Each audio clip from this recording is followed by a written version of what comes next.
Hi, hello. Welcome to another episode of Isaiah's Newsstand. It's your host, Isaiah. How's it going? It's Super Bowl Sunday. Hooday, hooday, hooday, hooday, hooday. Sending out my energy to the Bengals today. Hopefully by next week, this will be a town of, Super Bowl champions. Hell yeah. Also, food corner, I forgot. I did have a pretty interesting pizza. I went to Chester's in Hamilton. Highly recommend. It's one of my favorite pizza joints. As a kid, when would do pizza parties, that's who we'd order from, and the pizza was so good. It stayed with me. Essentially, it's square cut, cheese and toppings, like edge to edge. The toppings are usually under the cheese. Yeah. And what I ordered, which kind of made it unique, but I kind of forgot about it because it was pizza and whatever. I got the pepperoni and capicola, and I've never had capicola on a pizza before. So I was like, "Ooh, this is fancy. All right, I see you. All right, select." So I had that. It was very good. Also, I had a steak sandwich, steak hoagie, if you will. Now, if you talk around the town, everyone hypes up Richard's steak hoagies around here, which is fair. That's fine. Essentially, though, they're the same thing. Like they're all owned by the same company, like the same family company kind of thing. So, essentially, though, what I liked about Chester's is they have a signature sauce or whatever. I couldn't quite. It's like some kind of Italian dressing kind of situation, but it was really good. Might be like Italian and like thousand. I don't know. Don't quote me. But very good. Loved it. Sorry I didn't mention it. Flowers to Chester's. On that, we can get right into it. Let's see. I wanted to start off from an article I got from the AP News. Retired Pope asks pardon for abuse, but admits no wrongdoing. Essentially, this article from the AP, like I said, is about Pope Benedict, which I found out is the 256th Pope. I'm horrible with Roman numerals, so that's why I was like, damn, I really got that wrong. But essentially, he apologized for any, or asked forgiveness for any quote unquote grievous faults in his handling of clergy sex abuses. But he didn't actually you know, publicly come out and say any of the shit like specifically. And his legal team denounced any wrongdoing.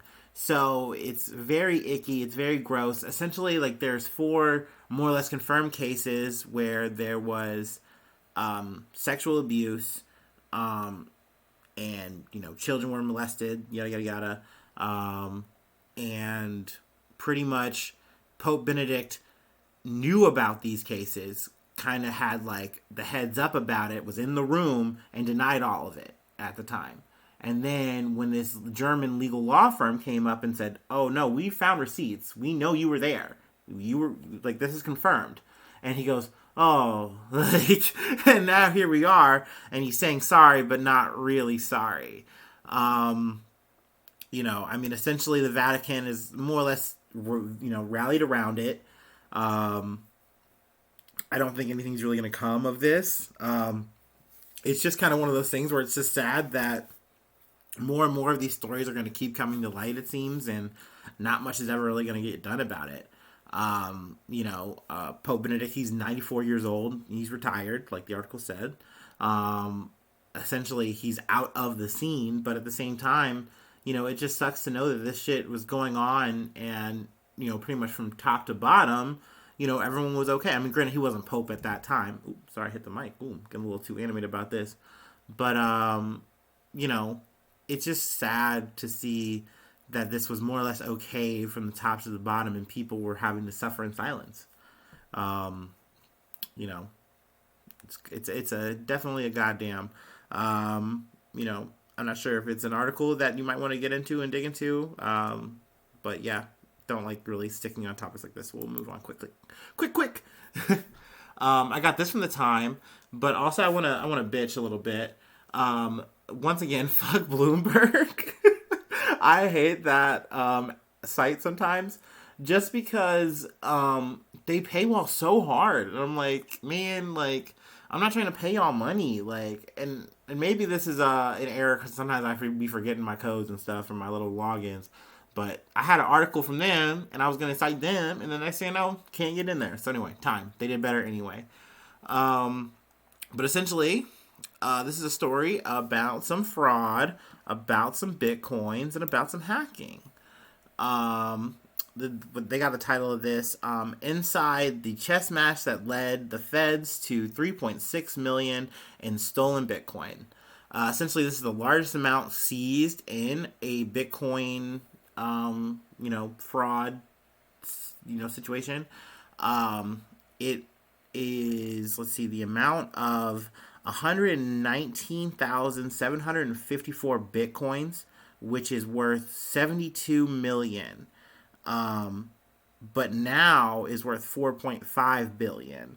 Were siphoned from users and put into a single wallet. And that wallet belonged to, I'm gonna butcher these names in the head, but sorry. Aya Lichtenstein and Heather Morgan, ages 34 and 31 respectively. Essentially, they were the ones who had the wallet and were laundering the money. They were funneling the money into like various accounts that they could kind of have, and essentially they were spending the money on like NFTs. I believe they got a PlayStation. They had like a big Walmart gift card that they used for like Ubers, the PlayStation, and like probably like varying other goods and stuff of that nature. Essentially, though, there's a little bit of crossover. I don't know if any of you guys are familiar with Alphabet, but that's something that I kind of learned about last year, listening to Darknet Diaries? Yeah, I think it's Darknet Diaries. Essentially, it's Jack Rhysider. Dude just goes through a bunch of cyber crimes. Really got me into it, and that's why a lot of my news, whenever I want to pepper it in about just like cyber hacks and stuff like that, was kind of inspired by listening to this kind of stuff. But he did a big, like, 2-part episode maybe, or it's a big episode about Alpha Bay and everything that happens there. But essentially, they were initially using that to kind of funnel money, but then that got shut down, so they had to use other ways of doing it, like I think apps or services like CoinJoin. And essentially, they were trying to like siphon the money, move it around, so that they could actually get to it and use it. Because that's the thing with Bitcoin. Oftentimes people think it's just so untraceable. Once you have Bitcoin, that you have your wallet, as long as you keep track of that wallet, everything's good. Everything's fine. No one can fuck with you.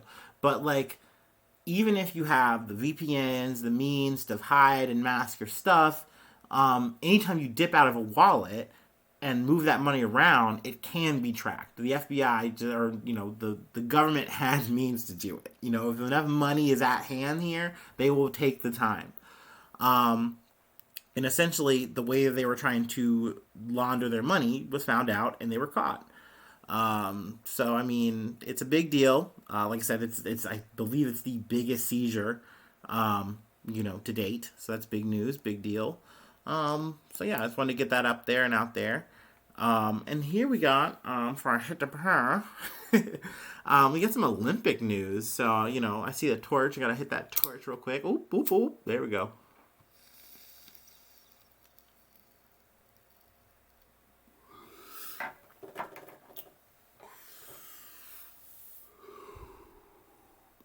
There it is.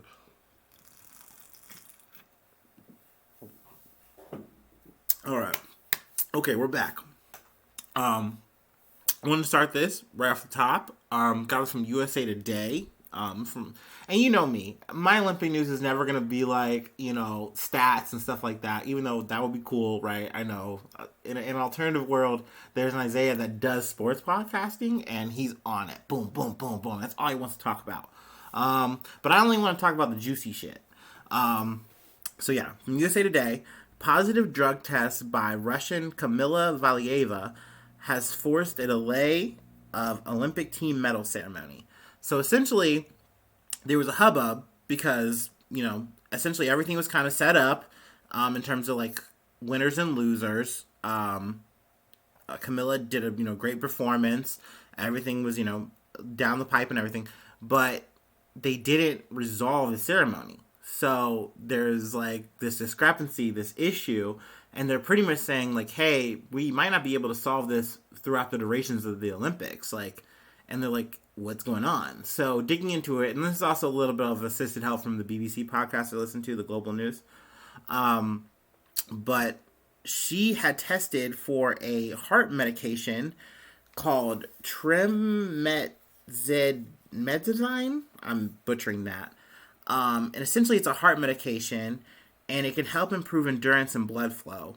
And mind you, this is a 15-year-old athlete, so there's no need for this person to have this drug in her system. Not to mention, if there was, she shouldn't have it and then be competing because it's against doping laws. So this is already an issue, but essentially the way I guess it kind of worked with appeals, she can still participate in the Olympics. So naturally this kind of didn't stop anything. I think she was able to participate even further and, continue to do stuff because, it's going to go under the whole appeals process first before anything else happens. So that's kind of a jam in the works there. Also, because she's a minor, she's protected, at least to a bit. So, like, she won't really probably face any, like, severe penalties or anything like that or any legal things. But from what I've heard, Russia's kind of been a little bit notorious for this. I think they've caught some flack for it before. Sorry, I don't have any sources or big brain details there, but it is definitely a very saucy, interesting event that's happened in the Olympics. I know also there's been this like little running conspiracy I've kind of seen on the internet that like, ooh, China's fixing the Olympics, like people are getting like positive corona tests and stuff like that, and it's like, okay guys, all right, that's heavy, that's a bit much. Now granted, the next story I'm about to get into might have you head scratching saying what's going on here, but at the end of the day, people get sick, people are human beings. Despite China's zero COVID policy, people have been getting sick. They're doing their best and still have been doing pretty well. But yeah, speaking of this human error, got this from the Insider. Head Olympic judge acknowledges error in controversial snowboard contest, which saw a 17-year-old Chinese sensation just miss gold. So this is kind of actually a little bit for and against that whole weird bogus theory bullshit. But essentially, China's Su Yiming won silver in men's snowboarding slopestyle Monday, but he could have won gold. I believe it went to Max Parrott. Essentially, he won gold because the way that the angle was on the camera when he went to do his trick, it looked like he just killed it. It looked like he nailed it. But essentially, if you look at it from other angles, he hits or he goes and grabs his knee and not grab the board. So it's not a full execution. It's something he would have lost points for. And Yiming wound up falling short. And it was it was a 90.96 to an 88.70. And they're saying that kind of mishap is about like a 2 to 3 point difference. So it's definitely a big error. It's avoidable. It's a whoops-a-daisy. But it's just one of those things that once a verdict is ruled and they don't replay it and talk about it before like they actually make a final ruling, then that's the way it is. That's the Olympics, baby. So definitely a bummer. But those are the kind of human errors I believe that happen. Those are the I don't believe that the fix is in. Sometimes America just doesn't win it all, boys and girls, and everybody in between. That's just the way it is. That's just the way it is. But yeah, last but not least, got a little bit of a bummer news. It's a big bummer news, but I'm really living on USA Today news today or this week. Let's see. U.S. Ski and Snowboard opens investigation into... Internet's playing games with me. Into allegations of inappropriate behavior involving snowboard cross coach. Let's see here. Essentially, the allegation was made by Kalan Chaifluk Sifuf, Sifaf, Sis. That's good as gonna get, guys. Sorry, but it was against Coach Peter Foley. She was a part of the 2010 Olympic team. Essentially, she had said that Peter Foley would take nude photos of women, and it was like kind of like a known thing that he was doing that. Um, and then I think, yeah, it said he made an explicit comment about her. Explicit comment to her about another woman's appearance in 2014. So she says, "I cannot watch another Olympic Games without saying this publicly." She wrote this in an Instagram post. She also said that these posts that she posted here, and that I'm also going to get into, were taken down like several times for like bullying and sexual content on Instagram. But Foley denied those accusations. He said, "I'm super surprised by the allegations, and I vehemently deny the allegations." So they have a guy on it, at least in the spokesman, talking about it, Tom Horcrux. He said he's not the guy on it, but they are aware of the allegations, and they are launching, a probe, I guess you can say. But that's a bummer. She also goes on to, let's see, there's another guy here, but my internet's crashing. I think his name is, yeah, there you go, Hagen Carney. Essentially, she says that this guy was saying the N word to her, and she is, I believe, of like an Asian descent, but not black. But I guess Hagen was using this to like rile her up, and apparently those were confirmed things. He said that he's gone. It's been a public thing. It's been addressed, and yeah. Here we go. I made a mistake years ago with my words, and appropriate action was taken. I learned from my mistake, and I'm a better person now for it. He posted on an Instagram apology on Saturday. So essentially, this is Sifoff just airing it out, saying it. She didn't really respond to USA Today via Instagram or any emails. I don't know if maybe that's legal reasons or not. But hey, I get it. You witnessed a really gross thing, while you were trying to work your ass off and win gold medals and shit. And I can see how that bothers you. I can see how that kind of sticks with you in a gross way. But that's the news, guys. I know I wish I had a lighter note. I guess maybe, it just is what it is sometimes. Sometimes it's just not light. But that's the news sometimes, You know what it is. I got socials. You should know them by now. I'm going to take a break on, passing those out to you. But I really appreciate you guys sticking around, listening to me. You're the best, and I love you. I hope you had a great weekend, having a great weekend. Hopefully your week is bangarang. Hopefully I talk to you soon. And it's some more good news.